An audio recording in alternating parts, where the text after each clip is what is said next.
എല്ലാ കൂട്ടുകാർക്കും ദാസേട്ടൻ കിച്ചണിലേക്ക് ഒരിക്കൽ കൂടി സ്വാഗതം. എല്ലാവർക്കും സുഖമാണല്ലോ.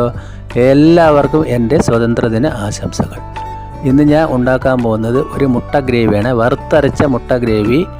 അതായത് നമ്മൾ നെയ്ച്ചോറിന് സ്പെഷ്യലായിട്ട് കഴിക്കാൻ പറ്റുന്ന, പിന്നെ ചപ്പാത്തിക്കും ചോറിനും എല്ലാറ്റിനും പറ്റിയ ഒരു മുട്ട ഗ്രേവിയാണ്.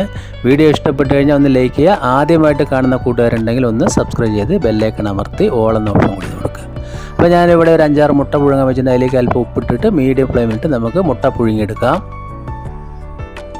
ഇനി അതിലേക്ക് വേണ്ടുന്ന തേങ്ങ വറുക്കാനായിട്ട് ഞാൻ ഒരു 2-3 സ്പൂൺ ഓയിലാണ് ഒഴിച്ചു കൊടുത്തിരിക്കുന്നത്. അതിലേക്ക് കുറച്ച് സ്പൈസസ്, അതായത് 2 കഷ്ണം പട്ട, കുറച്ച് ഗ്രാമ്പു, കുറച്ച് പെരിഞ്ജീരകം, പിന്നെ ഒരു 3-4 കുരുമുളക്, പിന്നെ ഒരു 4 അല്ലി വെള്ളുള്ളി, ചുവന്നുള്ളി. ഇതൊന്ന് ചൂടായി വരുന്ന സമയത്ത് ഒരു അരമുറിയിലടുത്ത് തേങ്ങ ചെറിയതും കൂടി ചേർത്ത് നമ്മളതൊന്ന് വറുത്തെടുക്കണം. ഇത് നമ്മളൊരു മീഡിയം ഫ്ലെയിമിലിട്ട് വേണം വറുത്തെടുക്കാനായിട്ട്. അപ്പോൾ ഒന്ന് നല്ല ബ്രൗൺ നിറമായിട്ട് നമുക്കിത് വറുത്തെടുക്കാം. അപ്പോൾ തേങ്ങ ഇതുപോലെ ആകുന്ന സമയത്ത് നമ്മൾ ഫ്ലെയിം ഓഫ് ആക്കുക. ഇനി അത് ചൂടാറാൻ വയ്ക്കാം. ചൂടാറിയതിന് ശേഷം മിക്സിയുടെ ജാറിലേക്ക് ഇട്ടിട്ട് അല്പം വെള്ളം ഒഴിച്ച് ഒന്ന് അരച്ചെടുക്കണം. അപ്പോൾ നമ്മൾ തേങ്ങ ഇവിടെ അരച്ചെടുത്തിട്ടുണ്ട്. ഇനി ഞാൻ വീണ്ടും ഒരു ചട്ടി വെച്ചിട്ട് അതിലേക്ക് 1 സ്പൂൺ ഓയിൽ ഒഴിച്ച് കൊടുത്തിട്ട് ഇതിലെ കോഴിമുട്ട പൊളിച്ച് വൃത്തിയാക്കിയത് നമ്മൾ ഇതുപോലെ ഒന്ന് ഫ്രൈ ചെയ്തെടുക്കണം. ഓയിൽ ഒഴിച്ച് കൊടുക്കുക, അല്പം മുളക് പൊടി ചേർത്തിട്ട് ഒന്ന് ഫ്രൈ ചെയ്തെടുക്കുക. അപ്പോൾ മുട്ടക്കറിക്ക് നല്ലൊരു ടേസ്റ്റ് ഉണ്ടാവും, എല്ലാവർക്കും അറിയാം.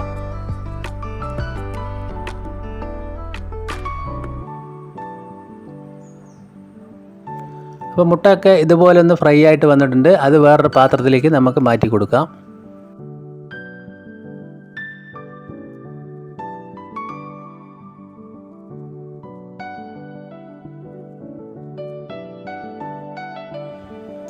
ഇനി വേറൊരു ചട്ടിയിലേക്ക് ഞാൻ 1 സ്പൂൺ ഓയിൽ ഒഴിച്ച് കൊടുത്തിട്ടുണ്ട്. അതിലേക്ക് 1 സവാള പൊടിയായി അരിഞ്ഞത് ചേർത്ത് കൊടുത്ത് നമുക്കതൊന്ന് വഴറ്റി കൊടുക്കാം. സവാള വഴന്ന് വരാനായിട്ടുള്ള ഉപ്പ് ഞാൻ ചേർത്ത് കൊടുത്തിട്ടുണ്ട്. ഇനി അതിലേക്ക് 2-3 പച്ചമുളക് കീറി ചേർത്ത് കൊടുത്തിട്ടുണ്ട്. പിന്നെ അതിലേക്ക് പൊടിയായി അരിഞ്ഞ 1 തക്കാളിയാണ് ചേർത്ത് കൊടുത്തിരിക്കുന്നത്. അതും നല്ലതുപോലെ ഒന്ന് നമുക്ക് വഴറ്റിയെടുക്കാം.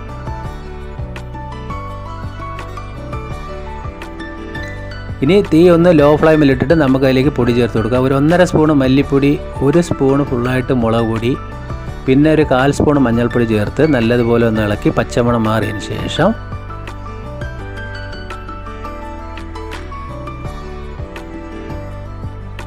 അതിലേക്ക് അല്പം വെള്ളം ചേർത്തിട്ട് വേവിച്ചെടുക്കാം.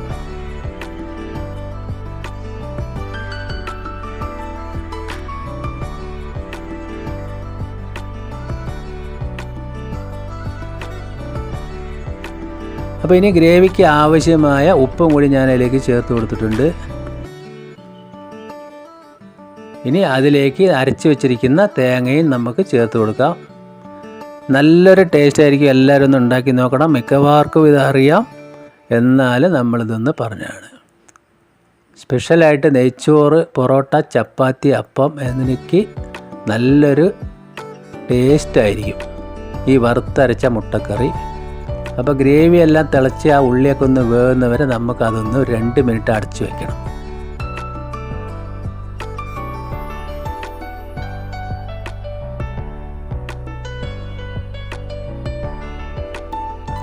അടച്ചു വെച്ച് നമ്മൾ വേവിച്ച് കഴിയുമ്പോൾ അതിൻ്റെ എണ്ണയൊക്കെ ഒന്ന് തെളിഞ്ഞ് വന്നിട്ടുണ്ട്. ഇനി അതിലേക്ക് ഫ്രൈ ചെയ്ത മുട്ടയോട് ചേർത്ത് കൊടുക്കുക. എന്നിട്ട് നല്ലതുപോലെ ഒന്ന് മിക്സ് ചെയ്ത് നല്ലതുപോലെ ഒന്ന് തിളപ്പിച്ചെടുക്കുക.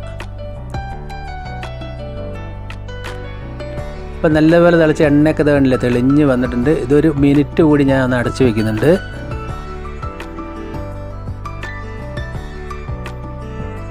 അപ്പോൾ നമ്മൾ അടിപൊളി മുട്ടക്കറി ഇവിടെ റെഡി ആയിട്ടുണ്ട്. അതിലേക്ക് കുറച്ച് കരിവേപ്പില കൂടി ചേർത്ത് കൊടുക്കാം. എന്നിട്ട് നമ്മൾക്കത് നല്ലതുപോലെ ഒന്ന് മിക്സ് ചെയ്ത് ഫ്ലെയിം ഓഫാക്കി വയ്ക്കാം. അപ്പോൾ വീഡിയോ ഇഷ്ടപ്പെട്ടു കഴിഞ്ഞാൽ ഒന്ന് ലൈക്ക് ചെയ്യണേ. എല്ലാവർക്കും ഒന്ന് ഷെയർ ചെയ്ത് സപ്പോർട്ട് ചെയ്യുക. നമ്മളെ മുട്ടക്കറി എല്ലാവർക്കും ഇഷ്ടപ്പെട്ടെന്ന് വിചാരിക്കുന്നു. വീണ്ടും നല്ല വീഡിയോ ആയിട്ട് കാണാം. Thank you.